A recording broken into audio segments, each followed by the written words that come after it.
উত্তরবঙ্গের বৃহত্তম দক্ষিণ দিনাজপুর জেলার পতিরাম থানার অন্তর্গত বল্লা অঞ্চলের বল্লা মায়ের পুজো শেষে সোমবার সন্ধ্যায় মায়ের ভাসান উপলক্ষে এদিন প্রচুর জেলার ও বাইরের ভক্তের সমাগম হয়। সেই সংবাদ এক চিত্র সাংবাদিক সংবাদ সংগ্রহ করতে গেলে গঙ্গারামপুরের মহকুমা শাসক এসডিপিও সেই চিত্র সাংবাদিক পরিচয় দেওয়া সত্ত্বেও তাকে সজোরে থাপ্পড় মারে।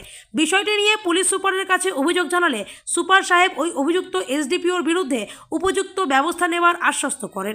চিত্র সাংবাদিককে হেনস্থা ও হামলার অভিযোগে সমস্ত দক্ষিণ দিনাজপুর জেলা জুড়ে বিভিন্ন মহলে নিন্দার ঝড় শুরু হয়েছে। অন্যদিকে সোশ্যাল মিডিয়াতেও সাংবাদিকের ওপর হামলা ও হেনস্থার প্রতিবাদ জানিয়ে সরব হয়েছেন সকলে।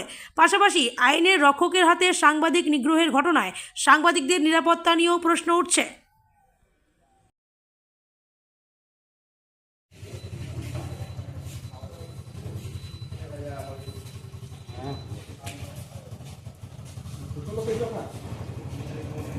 হয়নি, আজকেই প্রথম।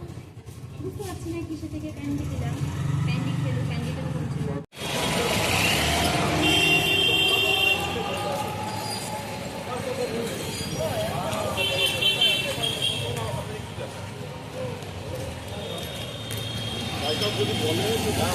না না মানে ওখানে আছে না না ও আদব দুটো হয়ে গেছে তো ওই জন্য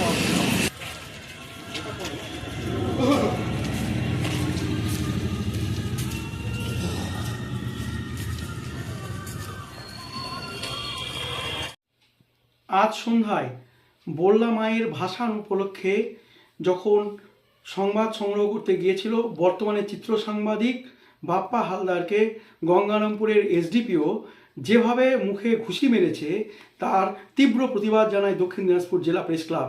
ইতিমধ্যেই এই ঘটনা জানিয়ে রাজ্যের মুখ্যমন্ত্রীকে মেল করা হয়েছে। পুরো অভিযোগ জানিয়ে আমরা ইতিমধ্যে দক্ষিণ দিনাজপুর জেলা পুলিশ সুপার চিন্মল মিত্তালকেও লিখিত অভিযোগ জানিয়েছি।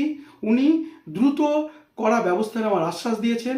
যদি কোনো ব্যবস্থা না নেয় তাহলে দক্ষিণ দিনাজপুর জেলা প্রেস ক্লাব এই ঘটনায় আরও কঠোর হবে পুলিশের এই ধিক্কারজনক ভূমিকার কারণে।